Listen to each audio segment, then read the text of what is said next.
Magandang gabi po mga kababayan natin. Ito po ako naman para naman ipapaliwanag sa inyo ang nangyari. Kasi hindi sapat po ang mga natunghayan ninyong mga balita para maintindihan nyo kung ano ang kwento sa likod ng mga balita. Ito naman ang matutunghayan natin sa ngayon ay yung nangyari pong hearing sa impeachment trial kanina. Particular po yung pag-cross-exam ni Attorney Michael Wesley Powa sa testigo ng Commission on Audit na si State Auditor, Attorney Roderick Wamil ng Commission on Audit na siya pong nag-initial na nagsuri ng mga sinumiti ng Office of the Vice President at ng Department of Education patungkol po sa mga gastusin nila sa confidential fund. Magandang gabi po, Konbanwa, Mary Jane Andrade. Okay, so si Helen Baguio, Naim Bagrabim, kada kayo amin. Nomar, good evening, sir, from Tituan, Zamboanga City. Buenas noches, sir. Good evening. Nomar, buenas noches po. Okay. Gracias. Tapos Dario Arellano, good evening, Attorney Toto from Valenzuela City. Okay, pero umpisan po na muna natin sa musika ng ating channel bago ang lahat. Ito pong musika ng ating channel ng pangalan ay Toto Housing Terador. Yung gustong-gusto kantahin ng aking apo na si Wiz Bertinato. Sabi ka kata, Toto Housing Senador. Terador po lang. So, ito. Ang ganda ngayon. Maintindihan natin lahat. Talagang biktima lang talaga si Sara ng mga tinatag ng no? Political walk. Sa Pilipinas, kilala ang tindi. Hindi kayang bayaran ni numan ng kanyang prinsipyo. Kapag may inapi, siya ang nariyan. Kapag may bayaran, siya ang hadlang. Hindi siya tiklop sa pananakot ng iilan. Hindi siya alila ng sino. Congratulations kay Alex Iyana. Alex Green Iyana. Galit-galit ang mga pink. Galit-galit ang mga BBM. Galit-galit ang mga kabayan. Saka dilaw. Tumatagal, hindi perang sukatan ng halaga. Hindi ka rin sa mga kay Alex Iyana. Walang nagdikta sa kanya kung anong susuot niyang kulay. Toto kasing tirador. Toto kasing tirador. Kakapilang naaapi. Kalaban ng sakim na mandarambol. Salamat naman, Mary Jane. Toto kasing tirador. Toto kasing tirador. Hindi kayang bilhin ang puso niyang matibay.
magandang gabi. Magandang gabi po sa inyo lahat.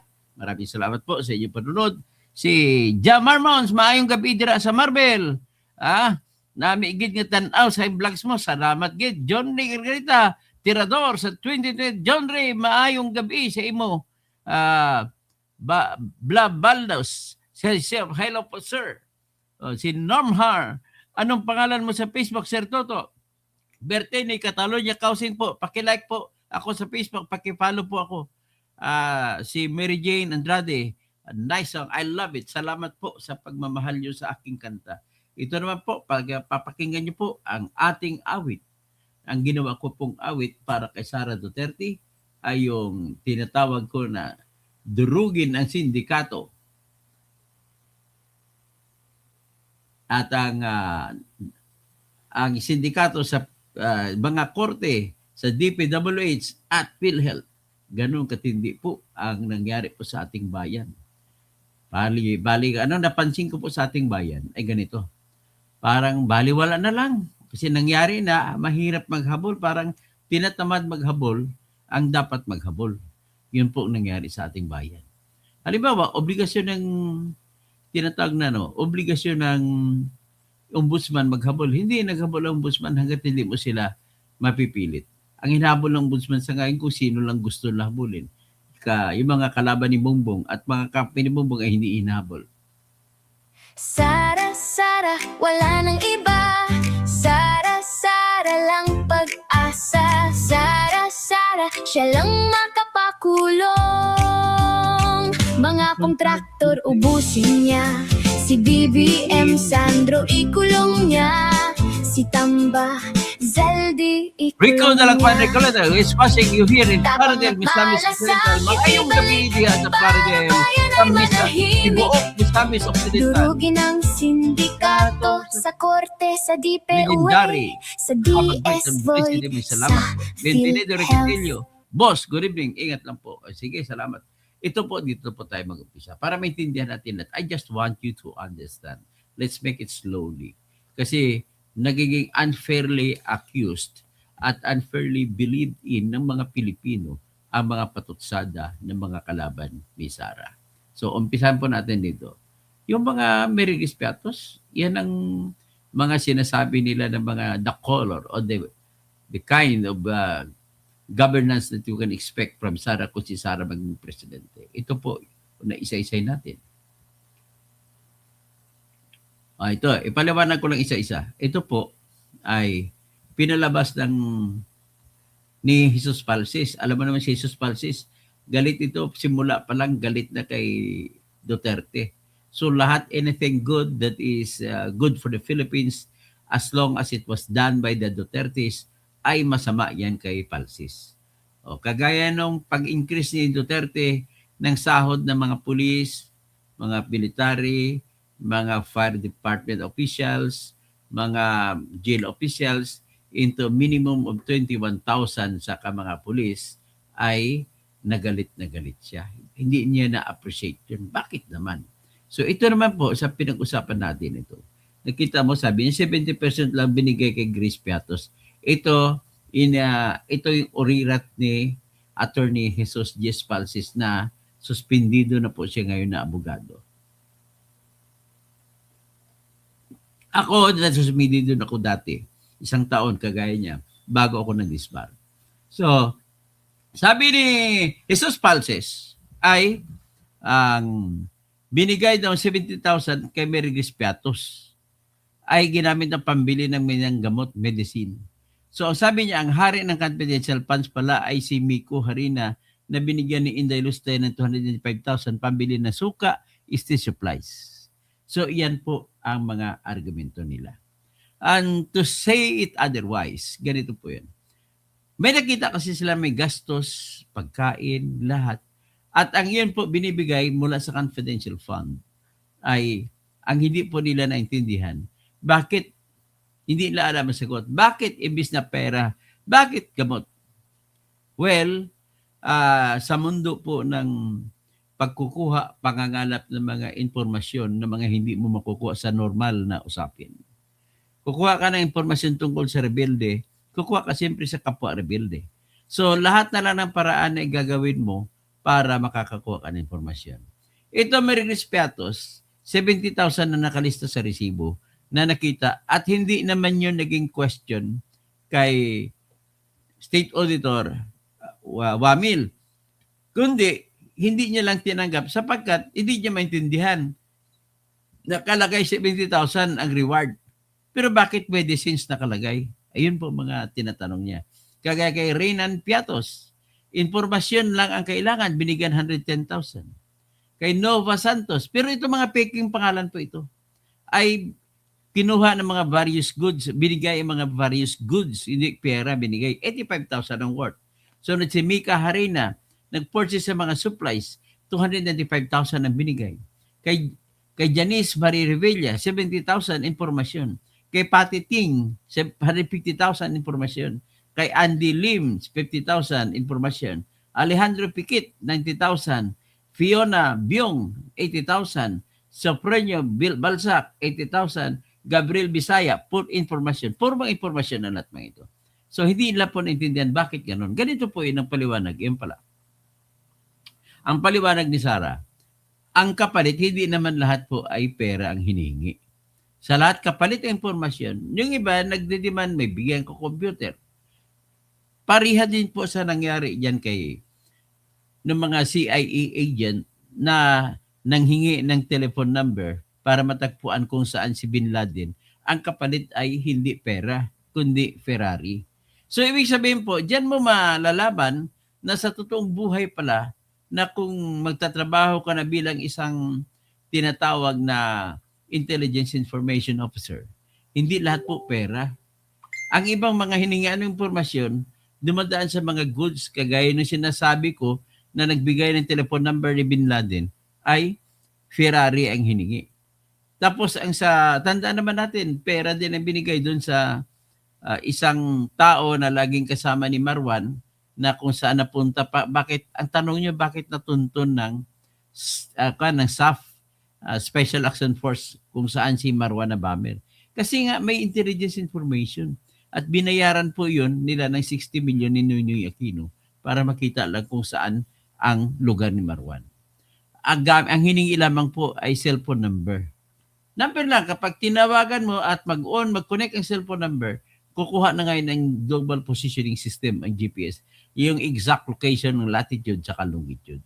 Ganun po yun. So, ibig sabihin, we have here a situation na kung saan ang mga bansa ay talagang niyari si Sara Duterte sa mga social media. Ang problema, tahimik na si Sara, hindi na sasalita. So kaya, nabalahura, daming nagalit kay Sara, daming naasar kay Sara. Yung pala, bakit mo binigyan ng premium si Merigris Piatos? Yung pala, yung mga pangalan na yan po ay peking pangalan. At ang binigyan ng impormasyon ng mga pinagkukunan yung mga rebelde na ayaw mo siyempre ipakilala, rebelde pinagkukunan. Kung sino-sino pinagkukunan ng mga drug lord o ano. Ganun po yun. Kasi pag binilagay mo ng pangalan, sigurado papatayin yan pag makita naman rebelde si Merigris Piatos. Ipapatay nila ni Antonio Tino, ipapatay nila ni Makabayan Party List. Rinico, ipapatay ni Sara Ilago. Ipapatay ni Franz Castro. Di ba ganon ang iniisip? Hindi ko masasabi na ganon ang gagawin nila, pero yan ang danger. Yan delikado. So, big sabihin, lahat na ng mga nabanggit na pangalan, kagaya ito si Merigris Piatos, lahat ng pangalan na yan ay, kumbaga, sinabi na ni State Auditor Attorney Wamil, na hindi niya inusisa kung totoong tao o hindi ang nakalagay na kapangalan. Ang kanya lamang nag-disallow siya sapagkat may iba pang detalye siya hinahanap. So, sa mga detalye na hinahanap niyon ay hindi doon nabigay ni Sara. In other words, kagaya ng binigyan mo medicines, dapat daw ilagay yung butika kung saan bumili. Di kung si Merigris Piatos ay nasa Cotabato, pag nilagay mo pangalan ng butika na sa Cotabato, di tunto na kung saan si Merigris Piatos, mamamatay ngayon ang mga taong kausap. So, yan pala. Tapos, lahat ng tanong, sabi ni Attorney Wamil, lahat po yan ang kanyang desisyon ay nakabase po sa hindi pagkasunod sa documentary requirements ng Joint Memorandum Circular 01-2015 na kung saan nakalista ko anong pagsunod. Dito kahit isang detalye ay walang binigay si Office of the Vice President. So, tingnan natin. Kaya nga, medicines in war. Dito lang kala, medicines lang pala talaga yan. So, ito napapakabuba sila. Pati si Laila de Lima, pabubo-bubo. Parang ang ibig sabihin nyo, mali daw yan. O yan, ito mga pangalan. So, dito ngayon na ipaliwanag, nalalaman natin, base sa pag-cross-exam ni Attorney Wesley Powa. Magaling na abogado si Attorney Powa. Biro man, bilib ako sa kanya na may memorize niya lahat ang sasabihin na itatanong niya. Wala siyang hinawakan dokumento. Pinapabasa niya lang sa witness. O ay dokumento, basahin mo. O tingnan mo sa item number 6-1+2. Ano bang nakalagay ba dyan yung ganito-ganito? O, kinukonfirma ni Attorney Wamil. Si Attorney Wamil ang bumabasa ng dokumento. Si Attorney Powa naman ay nagtatanong lang siya. Wala siyang hinawakan dokumento. So that's how great Wesley Powa is. Mas nauna pa ako naging abogado sa kanya. Siya naging abogado siya 2010 lang eh. Ako 2005 pa eh. So anyway, with that, natanong na ipalabas po ni Attorney Powa na mayroon palang lumang, di ba ang ginagamit kasi ni Attorney Wamil na basihan para sabihin kung tatanggapin ang mga papel ni Sara Duterte o hindi, ay ang ginagamit niya yung Joint Memorandum Circular, GMC, 01-2015. Ay, hindi niya nakita. Mayroon 1992, mayroon pa pala, pinakita. Ngayon lang niya nakita. Kasi nakalagay sa 1992 na directive ng Commission on Audit, hindi pwede tanungin ng kahit anong detalye.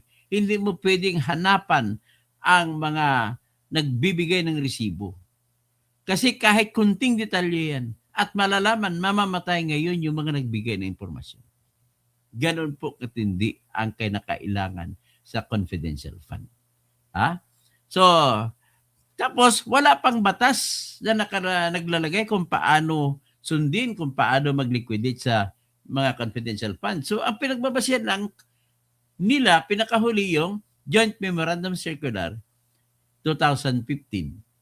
01-2015. Kumbaga, January 2015. At ang pumirma lang dyan ay the Department of National Defense, DILG, tapos yung local governments, at saka yung the Department of Budget and Management na nagbibigay, nag-release ng pera.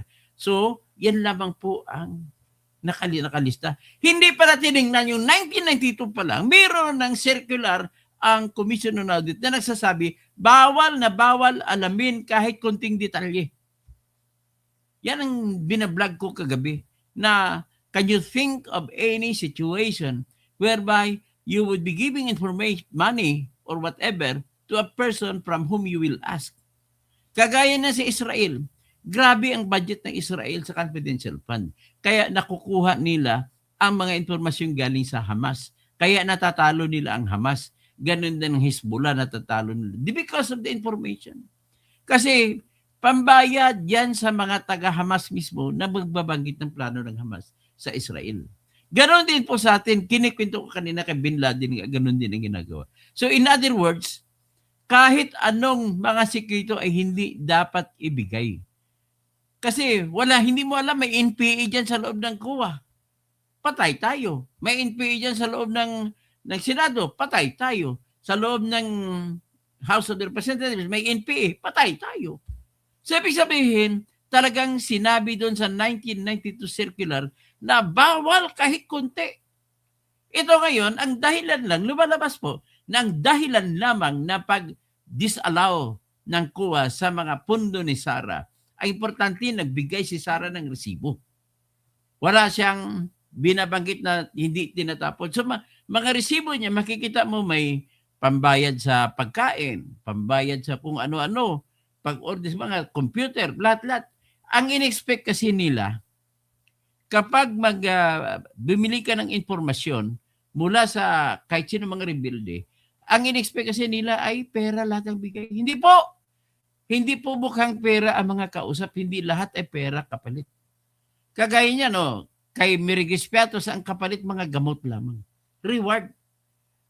Oh, naimbag gabi, Romel Bingson. Si Ampit, Tikla, magandang gabi. Sabi ni Ampit naman, Memorandum Circular is not Republic Act. Tama, hindi po yan batas. Hindi siya. Tapos si Manuel Malaki, halong Attorney Toto. Yes, mag-ingat ako lagi. Ampit, Confipan is Republic Act. Mas mataas ako. Wala pong Republic Act ang Confipan. Ang Confipan lang yung pagbigay, may budget, may batas. Halimbawa, General Appropriations Act, yan ang budget. Yan ang batas niya sa pagbibigay ng budget. Pero yung pag-liquidate, iba naman yan. Ang kuha, wala pong mandato. Ang tandaan nyo. Ampit. wala pong mandato, wala pong batas. At saka, ang batas po hanggang ngayon, wala pang ginawang batas kung paano magle-liquidate. Sa pinakita pala nila na GMC circular, may maluma pang circular na kung saan nakikita mo talagang bawal na bawal. Sabi ni Ampet, si Hector nayari ng mga NPA dahil nalaman. O nga, tapos siya lang man ang nagbigay ng mga impormasyon. Yun naman dahilan. So, pakinggan na natin ngayon ang cross-exam. Tapos, every now and then, ay mag-interpret ako. So, ito naman, pakita ko muna yung listahan, iba. Tungkol sa kung sino pinagbibigyan ng pera. O budget, hindi pera. Kasi kung minsan, hindi naman pera binibigay. Ayan. Ilan sa mga pumirma daw sa acknowledgement receipt? Ito, si Mergis Piatos. Ay, nabasa na natin yan. So, lumalabas po talaga na yung ginagawa nila ng mga kalaban natin ay mali-mali ang kanilang sinasabi. Ito naman, pagtitingnan natin ito.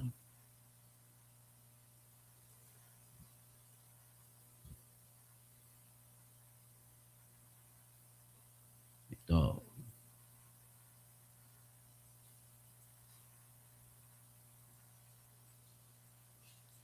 Kagaya nito, nalaman na sa confidential fund ni Sarah ay binigyan pala yung gamit sa pagkain. Binigay kuminsan pagkain din ang binibigay.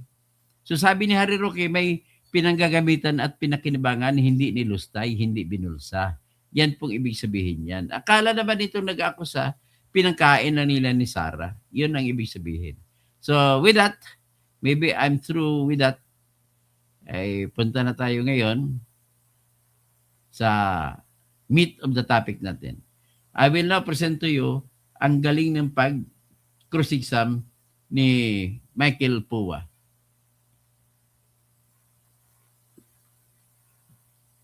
Ito po.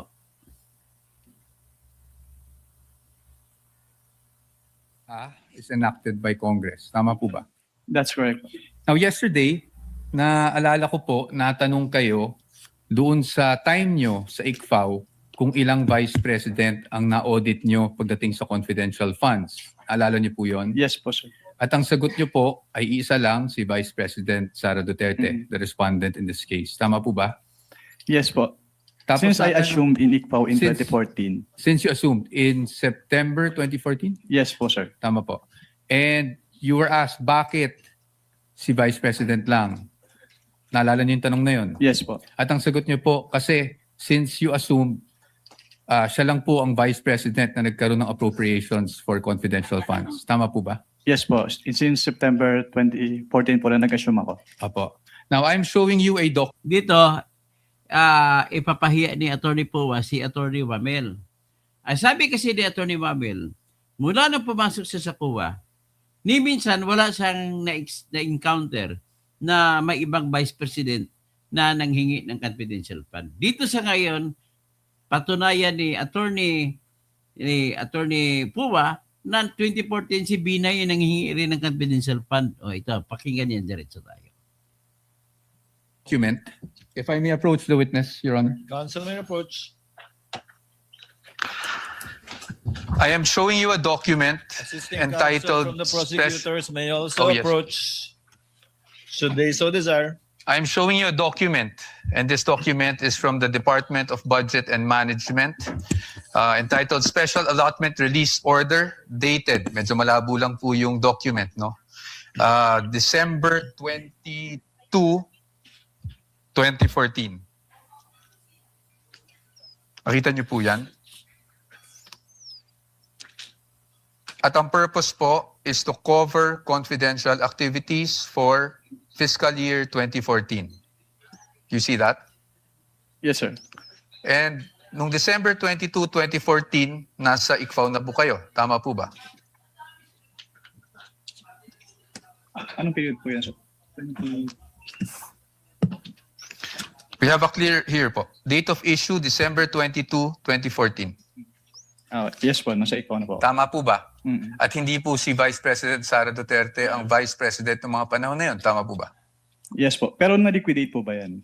That's the question. That's the question to ICFAO actually because yun po yung, ang pinapakita ko lang sa inyo is nagkaroon po ng confidential funds ang Office of the Vice President noong 2014 issued December 22, 2014.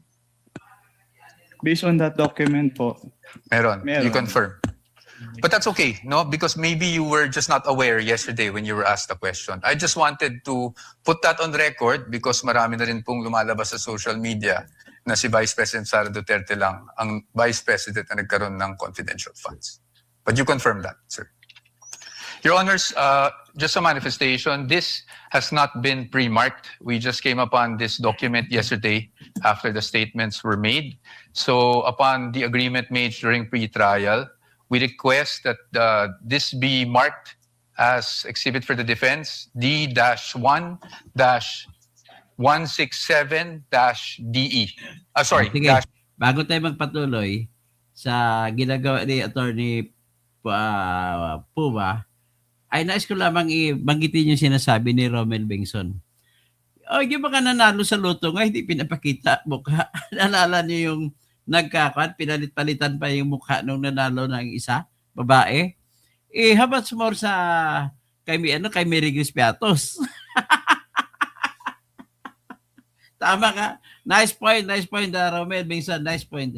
Ngayon ko na naalala na ngayon ko na napansin. Let's go to ang usapin naman dito sa ngayon nila ni Attorney Puwa ay ipatunay ni Attorney Puwa noong 2014 ay nanghingi na ng confidential funds si Vice President Binay. At dahil doon, na-disprove na ngayon ni Attorney Puwa napatunayan niya pala na nagsisinungaling si Attorney Wamil na sinabi niya si Sara Duterte lang ang nanghingi ng confidential fund. Ito pinakita sa kanya ngayon ang confidential fund request ni Jejo Marbinay na bilang Vice Presidente. OVP. Let it be so, Mark. Thank you, Your Honors. Provisional only, Your Honor. Yes, of course, subject to the objections of the prosecution when the time is Of course, appropriate. at the proper time. Thank you, Your Honor. And we will provide the prosecution with a copy as well. Kindly Maybe do that after, perhaps later on, after the trial, or now too, so that it can be made a subject matter of redirect. Should the counsel for the panel of prosecutors, Medyo malabo. sorry, sir. I can give you photocopy. just a photo. We would like to manifest that this is just a printout, Your Honor, and a photocopy that we retrieved from the Office of the Vice President. Noted. Okay. Ito, bibigyan ba natin to? Okay, hindi na. Okay. Anyway, Mr. Witness, nung pinag-aaralan ko yung nature ng confidential funds, may mga issuances akong nakita aside from yung JC 2015-01 na parating yung nami-mention kahapon and today. And that is COA Circular 92-985. Yun po ba ay familiar sa inyo? Can you repeat? I can give you a copy. Your Honor, I am giving the witness a copy of a document entitled Commission on Audit Circular Number 92-385 dated October 21, 1992 for the reference. Ayan pinakita niya kaya yung March 1992, October 21, 1992, ay mayroon na palang pinalabas ang kuha na guidelines kung paano mag-liquidate ng confidential fund saka intelligence fund. At nakasabi doon kahit kunting hint, hindi pwedeng ilagay ang detalye. Kasi nga, sangayon sa sinabi ni kagaya ito kay Ana Tradem, no? Pag inilagay mo pangalan ng butika kung saan ay matutuntun na. So, ngayon naalala niyo ba si Manabilang, yung kasama ni Ka Roger? Sino pangalan ni Manabilang yung sa simbahan ay pinatay siya? Ay pinagsuspitsan siya ng NPA na siya nagbibigay ng impormasyon tungkol sa NPA. Si Hector Manabilang pala, ampit no. Si Hector Manabilang, nag-NPA ay pinatay siya sa simbahan. Nalaman ng NPA na siya ang nagsusuprong na nakipagkita sa mga intelligence officers ng military, kaya pinatay siya. So ibig sabihin, kahit kunting hint lang, dapat iwasan natin. Halimbawa, pag sinabi mong pangalan ng restaurant at alam kung sa Zamboanga pala ng restaurant, di alam na kung sino nabigay sa Zamboanga kasi doon pinakain eh. So gano'n lang po yan. Gano'n kaya katindi ang confidential fund. Tekla, magandang gabi, si Romel Bengson, si Joel Flores, klaro imong explanation attorney Toto. Salamat gid. Jonathan Bordomio, matanong ko lang kasi Manwa, ano sa palagay mo ang medyo mabigat? Sa tingin ko walang mabigat na akusasyon laban kay yung sa tingin ko yung unexplained wealth. Tingnan natin doon. Pero hindi pa naman tayo sa unexplained wealth, nasa confidential fund pa lang tayo. Si Edna Kabigan, correct ka attorney, sabi niya. Romel Bengson, Dr. Toto, yan sa loto sinabi niya, itinatago ka pangalan ng nanalo sa loto dito pa kaya? Si Renette Lobaton, nanalo si Dilima sa loto, nanalo ba? Ellen Baguio, itong si witness, pag si attorney Kapunan, walang inuulit ang tanong. Pag si attorney Puwa, nga no, paulit-ulit, ibig sabihin talagang halata siya na nagsisinungaling. Rave, walang balita kay Senator Bato. Wala pang balita. Fake news yan. Yung sinabi na huli, hindi pa totoo. Ito na pakinggan na natin. Of the court, this was marked as Exhibit D-1-155. Naalala po ba ninyo yung document na yan or familiar po ba kayo sa document na yan? Witnesses perusing the document, Your Honors. Noted. If assisting counsel would like to also from the prosecution.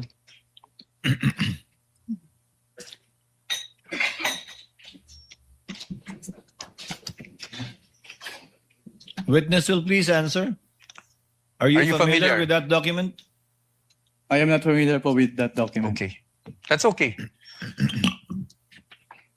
Meron lang po ditong whereas clauses. I won't ask you about the entire document anyway. Meron lang po ditong whereas clauses on the first page. Can you see that, Mr. Witness? Whereas clauses. I would just want you to read the fourth whereas clause. Ito pa. Ma'am, you want to come here so you'd have a better view. Just the fourth whereas clause. Can you please read that out loud for the record? Attorney Kapunan, it's also flashed on the screen. Para mahit- Whereas these intelligence and confidential activities by their very nature are highly sensitive and confidential operations or missions, the details of which cannot be divulged without posing a threat to national security or to the success of the mission. Can you please read the next whereas as well? Thank you. Whereas, as now being required, the submission of receipts, bills, or commercial invoices in support of disbursements from this fund or rental or of safe houses, purchase of meals or supplies, and other expenses might create a leak of information that may threaten the confidentiality of the intelligence operations, endanger the lives and the safety of the agents and employees of the government agencies, and result to a failure of the mission. And just the next two whereas clauses na lang po para hindi na po tayo humaba. Whereas in many instances, it is impractical and sometimes impossible to obtain such receipts, bills, or commercial invoices during intelligence operations. Whereas by its very nature, the use of confidential intelligence and or confidential funds requires an approach allowing more flexibility in intelligence operations. Thank you, Mr. Witness. Manifestation, Your Honor. First of all, this exhibit presented by counsel for the respondent is dated October 1, 1992, Your Honor. Whereas the joint circular cited as basis by this witness, Your Honor, is dated 2015, Your Honor. There is no indication here.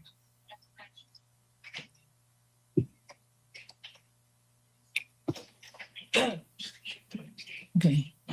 There is an indication here, Your Honor, that all issuances Joint circular, repeating inconsistent clause. herewith are hereby amended or revoked accordingly. Similar provision, Your Honor, by way of manifestation. The joint circular. Can I see? Is likewise Your Honor, mentioned in the Joint Circular 2015.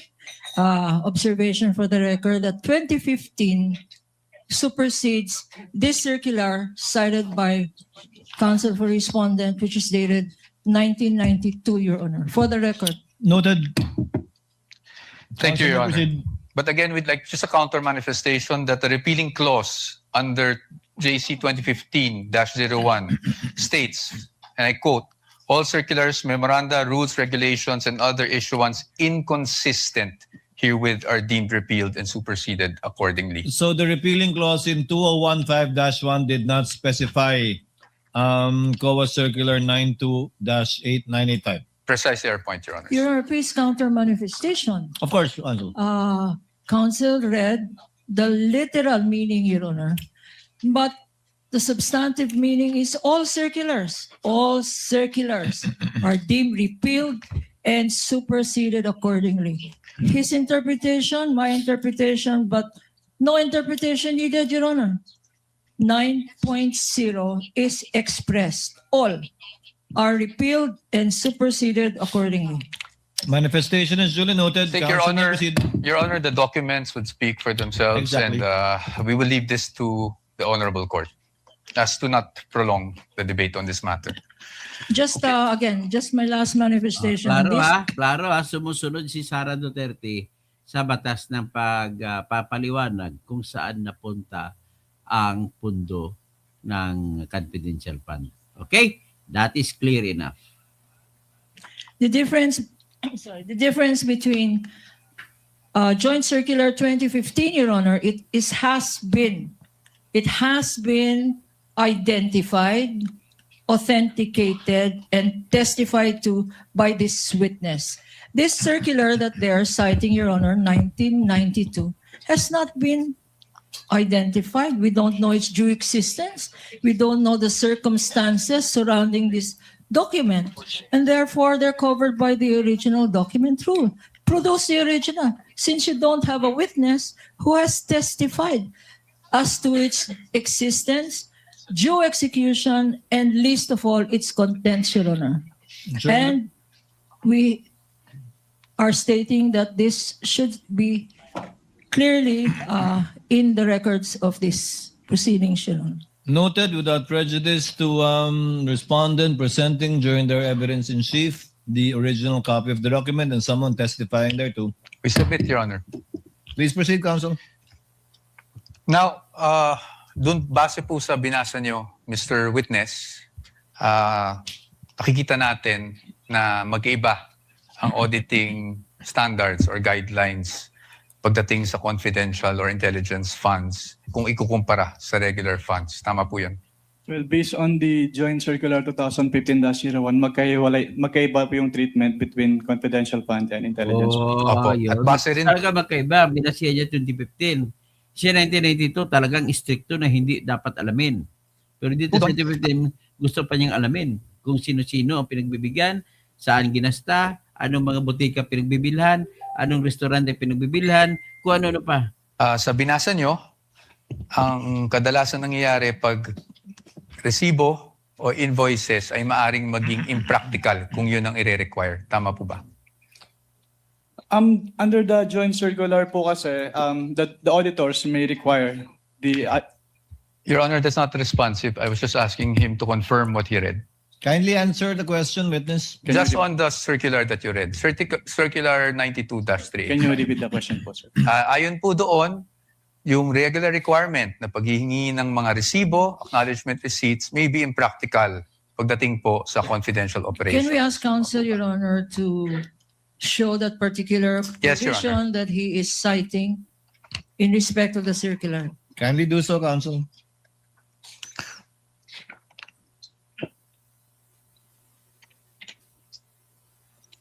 Tama po ba? Ang sabi po dito ay during intelligence operations. Yes, tama po ba? As stated po dito, during intelligence operations. Okay. Thank you. Well, I'll accept that answer, Your Honor. Now, punta naman po tayo doon sa Diba, ang galing na Attorney Puwano. Napasukan niya, napaluad. Si Attorney Wamil, hindi pala istrikto gano'n na hanapan mo ng detalye kung saan napunta, saan binayad anong butika, kung saan restaurant. At hindi pala di pwede dapat hanapan ng resibo. nature ng confidential operations, no? You would agree with me na pagdating po sa confidential operations, delikado po pag nagkakaroon ng leak of information. Tama po Oo, ba? kahit konting leak lang, delikado. Can you repeat your question? Delikado po Repeat na lang, kung repeat. magkaroon ng leak ng mga information na nakukuha patay sa isang confidential operation. Tama Given po the ba? classified nature of Misleading, Your Honor. Ah, pero kung si Atty. Kapunan magtatanong, walang ulit-ulit ha. Ibig sabihin kasi, nag-usap-usap na sila ni Atty. Kapunan bago siya umupo dyan. Pero ito, hindi niya masagot ang mga tanong na frontal ni Atty. Puwa. I'm just asking for his opinion. The witness would have been able to answer. Witness may answer. given the classified nature Yes. of the confidential fund. Yes, thank you, Mr. Witness. In fact, you being a lawyer, you know that there are laws prohibiting the unauthorized disclosure of confidential information, correct? Can you repeat po? You being a lawyer, sir, you are aware that there are laws prohibiting the unauthorized disclosure of confidential information, correct? Can you state what specific laws po yung... Revised Penal Code under Article 229, for example, on the revelation of secret. Galing na Atty. Puwa, no? Bigla ang sagot. Alam niyang batas kung anong batas. Ako Yes hindi po. ko Yes, kaya the yun. Public Ah. Act 3019, Section 3, Paragraph K, O yun, on alam na alam kung saan pa. Ha? divulging, unauthorized Wala siyang divulging binabasa. of confidential information, correct? Yes po. And you being a public officer under 6713, alam niyo rin po No, alam na niya, Public hindi Act po pwedeng 6733. basta-basta mag-disclose without the authority ng mga confidential information. Tama po ba? Yes po. Okay, so batay po dito, pinapahalagan po talaga ang confidentiality pagdating sa mga classified information na ito. Tama po ba? You would agree with me? Yes po. Yes. Now let's go to the joint circular that we have been mentioning since yesterday. No, ito pong joint circular number 2015-01. And I'm referring to the circular with which we have pre-marked as D-1-136 for the defense, Your Honors. And I think we will be flashing that on the screen as well. Ito naman po yung pag-usapan natin. I just wanted you, Mr. Witness, to give us the definition of confidential funds. Diyan po sa circular na yan, under, I think it's page 2, item 3.7. Can you please read it for the record? Under 3.7, confidential fund refers to the lump sum amount provided as such in the GAA for NGAs, in appropriation ordinances for LGUs, and in the COBs for GOCCs for their confidential expenses. Salamat po, Mr. Witness. At pagdating po, nabasa niyo po yung word na lump sum. Ibig po sabihin nito, buong halaga? Buong amount? As opposed to having line items for expense? Tama po ba? Lump sum. Yes Lump po. sum. Opo. At pag, based on your experience, pag ang pinag-uusapan po natin ay confidential funds, pagdating po sa pag-disburse nito, cash po ba ito? In the form of cash? What expense are you pertaining? Confidential funds in general. Cash po ba ito? Wala pong specific provision kung Kaya pwede ang medicine ibigay. Hindi nagsabi na puro cash lang. Kaya pwede ang pagkain sa restaurants. Pwede ang bigay ka ng bigas. Pwede magbibigay ka ng computer. Pwede magbigay ng laptop. Pwede ang lahat kahit ano. type po ng yung ibabayad. Okay. But item 6 provides for the guidelines on cash advances, correct?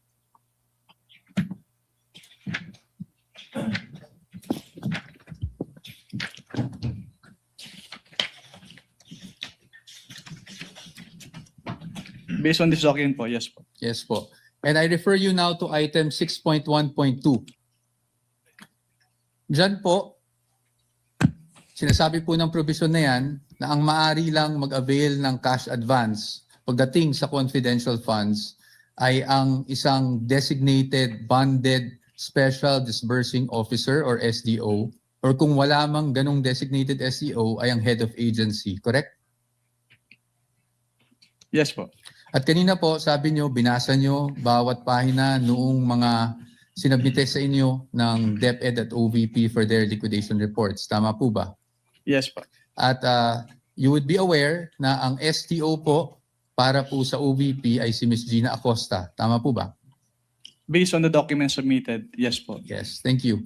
At pagdating naman po sa DepEd, Mr. Witness, ang SDO po ay si Mr. Edward Fajarda. Tama po ba? Based on the documents submitted po, yes po. Yes. So based on that, tama rin po ba na sila ang maging payees ng mga cheque na inilabas ng DepEd para sa cash advance? Yes po. Tama po. At sila, tama rin po na silang nag-encash ng mga cheque dahil silang payee. Tama Yes po. Yes po. Yes. So they complied with 6.1.2, correct? What do you mean complied po? Complied with the requirements of 6.1.2 na ang SDO po ang kumuha ng cash advance at siya po nag-encash ng cheque. Your Honor, please misleading. That's not the only requirement. Misleading. Ay, kapunan. Kung sa Ilonggo pa, dapat kapunin ka. Than 6.1.1. 6.1.2, Your Honor. There are other Grabe, sayang ang practice ninyo na Attorney Wamil, Hindi tumalab. Pagdating sa cross exam, nagulat si Attorney Wamil kung saan nagpumulot ng matanong si Attorney Puwa. requirements here. Can counsel be specific? I'm just asking, Because- Your Honor. This is a blanket he is saying, and so therefore, there is compliance here. I'm In asking. particular. Thank you. I appreciate po What does the. counsel for respondents say? I appreciate naman po the objection of the good counsel. So I will be more specific. Tama po, nag-comply po na ang SDO ang payee sa cheque at ang SDO po ang nag-encash. Yun lang po. Just on that part.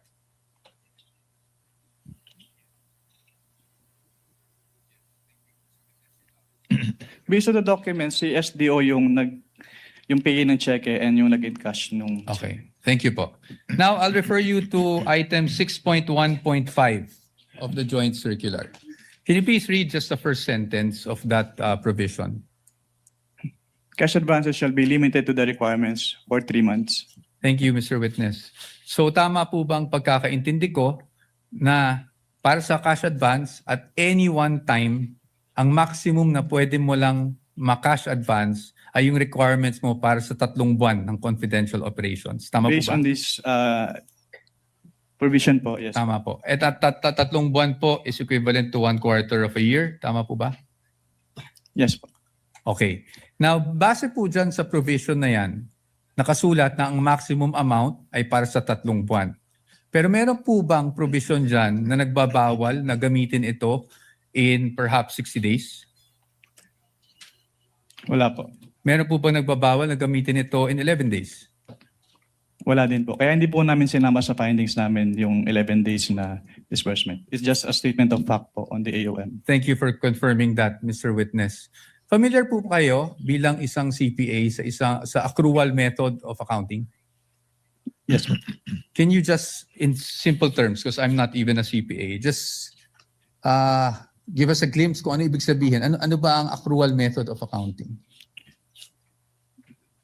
Kapag sinabing accrual method of accounting, yung expenses ay Nire-record upon incurrence, not upon payment. Opo. Okay. So, dito po ba, pwede po ba yung parang I'm just a simple-minded person? Parang buy now, pay later? Ganun? That wala po yan sa joint circular, so I am not authorized to It's okay. answer that question. I will leave it at that. Punta na lang po tayo sa liquidation.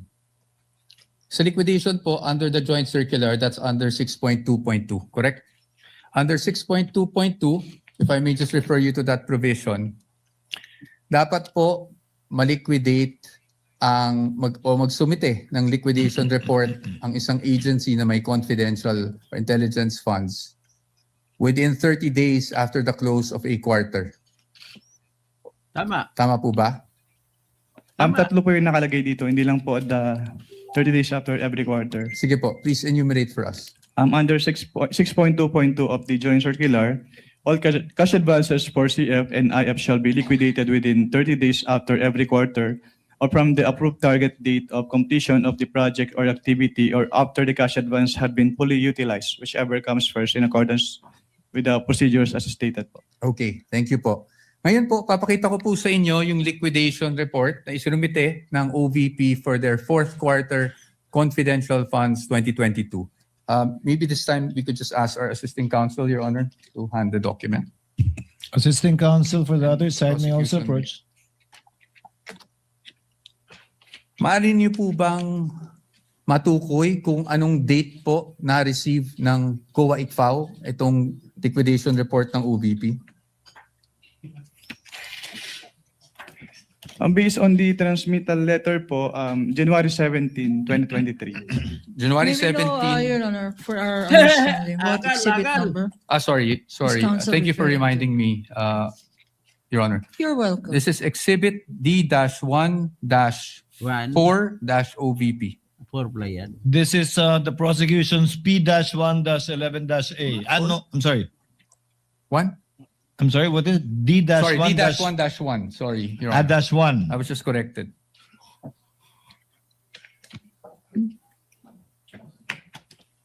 Counsel, Your may Honor, proceed. for the record, this is not a common exhibit, Your Honor. Duly noted. Now, base po sa date na nabasa nyo, compliant po ba na within the 30-day period ay nakapagsumite sila? Yung act lang po ng pag-submission, na pag-submit rather, ng liquidation report. Based on this document po, yes po. Yes po. And kung mapapansin nyo po, doon po sa transmittal, meron pong isang checklist. Tama po ba? Yes, sir. And I will refer you now to item 6.2.2.3 of the joint circular. Ayon po sa 6.2.3 ng nasabing Joint Circular 2015-01, ang gagawin po ng receiving officer ng COA ICFAO ay titingnan po yung checklist, tapos susuriin po yung mga dokumentong isinumite ng ahensya, yung mga attachments, kung pasok siya doon sa checklist of supporting documents na kinakailangan. Tama po ba? Can you repeat your question po? Ayon po sa 6.2.2.3, ang receiving officer ng COA ICFAO ay titingnan yung checklist and then titingnan din, susuriin yung mga naka-attach na Magandang gabi, dokumento Marcito kung Danusol. compliant siya dun sa checklist. Tama po ba? Yes po, based on the joint circular. Magandang gabi, Based on easy. that same provision, kung yun po ay kompleto, tatanggapin po ng COA Edgar ICFAO. Tama Nasyan, po ba? magandang gabi. Yes po. At pag hindi po kompleto, Denny o Manastas. meaning kulang po yung mga Government attached of Marcos documents, is corruption, yun po ay drugs, dapat ibalik addict, ng sindikato, COA ICFAO sa smuggling, ahensya lahat, at hindi communist. muna Dapat tatanggapin. mawala Tama po si ba? Marcos. Based And on in this Catholic. provision po. Opo. Catholic And in this sila, so case, shameful like Venezuela. because of the receiving Is stamp, Catholic guy. would you say na tinanggap po ng Ira in ICFAO Venezuela. ang submission ng OVP? Rorin Pilanto, ang galing ni Tony po. As, Tumbok-tumbok. stamp Kaya po kahit nung hindi ICFAO. nagbabasa, Yes po. iroan Okay. dapat Thank you, maging Mr. senador Witness. ng bansa. Now, basing Silvio on this Miranda, document good na evening. natanggap ng COA ICFAO From Lausiana. on January 17, 2023, Kirat ang TV. kanilang liquidation Joe Flores, report, sa aton kanila, pa. meaning the Marihers, OVP o sa for the akin, fourth nag-rehearse. quarter 2022 Francis Leo confidential Mangostin. funds. That is the prosecutor's It witness. took Hindi more or less malayo 8 mapag-usap months na yan. for COA to issue its official finding. Tama po ba? Samuel Monino. Yes po. I am showing you a Sus. copy of Benrick. AOMs that you issued. That Ipagobyerno were ngayon, also presented Bendano sila. yesterday. May we know the Bulag-bulagan. exhibit number, sir? Yes, Tekla, Your Honor. pahiya. We'll get to that. Kaya mga gusto ibagsak ang Vice President. Pwede mo na yung Spokesman, mga next memoryado batas. Memoryado batas ng spokesman. Are you showing the one for the OVP or the DepEd? Council? OVP, Your Honor. Rorin OVP, Blanco. that would be This is Ang galing ito ni Pua. D-1-103-OVP, Your Honor, for the first AOM issued on September 14, 2023. that's the counterpart of P-1-12-A. And isunod ko na po yung pangalawang AOM na na-issue on October 3, 2023. This is D-1-104-OVP for the defense. Which is P-1-12-B for the prosecution. Thank you. Now, Mr. Witness, napansin ko na yung date is September 14, nung 2023, nung una yung AOM. Tama po ba? Yes po. And that was actually just a few days after the budget hearing of COA held August 24, 2023, kung saan may mga legislators that, asked COA to look into the OVP confidential funds. Are you aware of that? Just if you're aware. I am not aware of that. That's okay. Now, I'll just move on to the AOMs themselves. No? Now, kahapon nasasabi niyo po na nagkakaproblema tayo sa, may nakita kayong finding doon sa fiscal and financial plan. Tama po ba? Yes, sir. Ng OVP. At yan po ay nakasaad din sa inyong findings dyan. Yes, sir. Tama po ba? Opo. You referred to, if I'm not mistaken, and please correct me if I'm wrong, item 4.2 of the joint circular. Yes, sir. Tama po? Yes, sir. Maaari niyo po bang, andyan pa po ba yung joint circular? Yes. Maaari niyo po bang basahin yung 4.2 ng joint circular para lang po sa kalaman nating lahat? Under 4.2 of the joint circular, all allocations of CF and or IF shall be supported with fiscal and financial plan indicating the proposed amount allocated for each program, project, and activity where disbursements pertaining to the CE and IE shall be based. Tama po. Thank you po, Mr. Witness. Dito po, sa kanilang fiscal and financial plan, the program stated is actually the Good Government Program. Tama po ba? Yung binabasa ko lang. Based on the document, yes. Based on the document. At ang expected outcome ay safe implementation of OVP initiatives and confidence building. Based on the document. Based on the document, yes. At ang physical target will be number of areas with surveillance and confidential activities conducted or monitored. Tama po ba? Yes. As well as the number of activities. Mhm. Tama po ba? At ayon po dun sa binasa nyo, wala naman pong guidelines on how specific it would be. Correct? Well, nakalagay po kasi dito, dapat i-indicate yung each program, activity, and project na pagbabasihan ng disbursement ng CF. Apo. I won't argue with you. So basically, yung finding niyo po is based on your assessment as an auditor. Or since it is a plan, dapat po naka-indicate talaga dito kung paano nila gagastusin yung kanilang Manig confidential yun. fund. Hindi That's pwede. okay. Yes, I'll accept that answer. Malalaman na kung paano. Now, nabanggit nyo rin po na So, ibig sabihin, ang gusto ko lang point dito, yung pala marami siyang gustong detalye alamin. Bawal naman sa lumang circular. Bawal yan. Kahit konti, hindi ka pwede manghingi. Kasi magkaroon ng hint. Oras na magkaroon ng hint. Tama ka, sektor mabilangan nga Napatay, nagpakasal.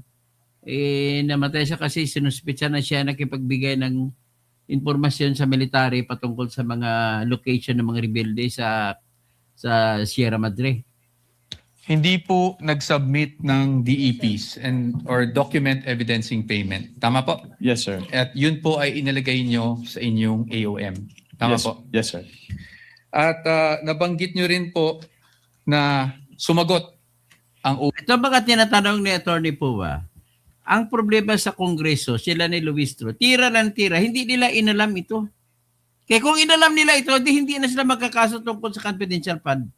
OVP dito sa AOM na to. Tama po ba? Yes, sir. Opo. Tama po. At pagdating po doon sa sunod na step, which is the notice of suspension. Tama po ba? Yes, sir. Would you agree with me Section. na hindi na po na-carry over yung issue doon sa fiscal and financial plan? Yes, sir. Yes. So ibig sabihin, tinanggap niyo po yung explanation. Well, ang purpose po kasi namin kung bakit namin ni-require yung specific confidential activities dun sa PFP is para makita kung paano gagastusin noong OBP yung kanilang confidential fund. Pero since nilagay naman na po nila doon sa kanilang revised accomplishment report yung specific confidential activities and even submitted the documentary evidence of payment. So hindi na po namin hinanap ulit yung fiscal and financial plan. Okay. Salamat po. Thank you for that answer. Ngayon po, kasi kanina, kahapon actually, not kanina, sinasabi nyo walang sinubmit. Ang ibig nyo lang pong sabihin sa walang sinubmit is at the time na bago kayo mag-issue ng AOM. Tama po ba? Walang sinamit po na ano. Walang sinubmit na DEPs, for example. Yes po, kasi sinamit po nila yung DEPs after we issued both AOMs po. Opo, thank you po. Ngayon, punta naman po tayo doon sa notice of suspension. Nandun pa po kayo di ba, ng notice of suspension. Yes, sir. And you suspended in audit the amount of 125 million. We are showing him a copy of the notice of suspension, Your Honor. This is Exhibit D-1-107-OVP for the reference of the Honorable Court. NP-1-13-A on the part of the prosecution. Okay. So, dito po, as you mentioned earlier, you were satisfied with already the submission of the accomplishment report ng OVP. That's why nawala na po yung issue sa physical and financial. Hindi po ako satisfied dahil compliant yung Stop na lang natin dito na kasi masyadong mahaba. So, ipagpatuloy ko lang ito, kakain na muna ako. At least, what we have shown here ay klarong-klaro po na wala palang pagkakamali si Sara. Opinion ko yun, huwag kayo magalit, na wala palang obligasyon si Sara na i-detalyehin. Kasi pag i-detalye mo kung saan kumain, malalaman nga ng hint. So hindi pwede baka mamamatay mga ahente.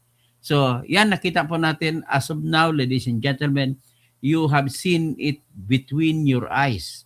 Na walang nilabag si Sara na kahit katiting na batas patungkol sa confidential fund. Na unang binanggit nila, napasama na siya dito sa mga unang press release. Kagaya ng Merigis Piatos, nasira na si Sara doon sa mga kwento-kwento. Ano to pinagbibigyan pera si Merigis Piatos? Kung sino pang ibang Piatos? All the while, at natutunan natin pala, tumatahimik lang kasi si Sara.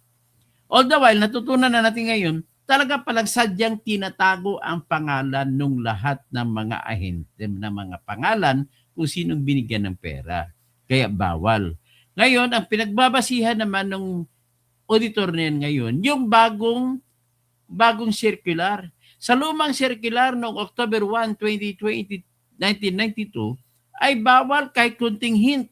Any hint na magbibigay ng tip sa kung sino man ang mga gustong papatay ay kita mo si Hector Mabilangan, yung pinatay, siya ang pinagsususpitsahan na nagbibigay ng mga informasyon patungkol sa mga NPA na doon sa Sierra Madre. Ganun po yun. So, ibig sabihin, klarong-klaro na nasunod ni Sara ang lahat. So, with that, pag-usapan natin ang kasunod sa sunod na vlog ko. Magandang gabi po sa lahat. So, alam nila ni Luis Troyan, pero dalang gusto lang nakasuhan si Sara. O nga, ganun nga ang explain ko eh. Si Ben Recmador noong wala pang impeachment, confidential report ni Bibi, pero dapat, hindi nila dinitalye noon eh. Kaya ang problema sa kanila eh. So Vincent Reguez, kinabahan ang witness, sabi ni Kapunan, scam. Wardex, congressman ng CDO na sa likod. Si Suwan, puta gago yun Anak Lito, Dandanusos, nagsayang ng pera at lahat. Nagsayang lang ng pera ng hearing na ito. Nalilito doon si Ruben. Si Ruben, alam mo naman eh. Legendary, ang ingay mo naman, Dok. Maingay pala ko, pasensya na po. Arnie Dantes. Tapos si Tekla, pahiya na, gusto na ibagsak ang BP.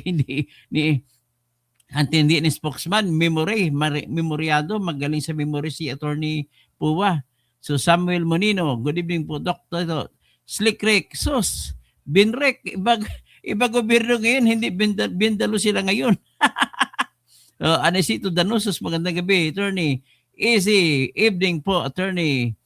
Tapos sino pa? Encarnacion, Dr. Toto, magandang gabi. Zenny Manalastas, this government of Marcos is corruption, drugs, addict, sindikato, smuggling, lahat, communist. Dapat mawala na si Marcos. Catholic sila. So simple life like Venezuela. This is Catholic guy who ruined Venezuela. Rorin Pilangco, ang galing ni Attorney Pua. Rodilio Miranda, good evening. Kira TV, o sa kay Bapa, Ingkong Binago, dyan sa Nalos, Kamba, Mapia Kagabi. Sa mga kaibigan ko, sa mga iminilip, Ro sa Balut Island, sa Sarangani. Magandang gabi, Mapia Kagabi sa inyo langon.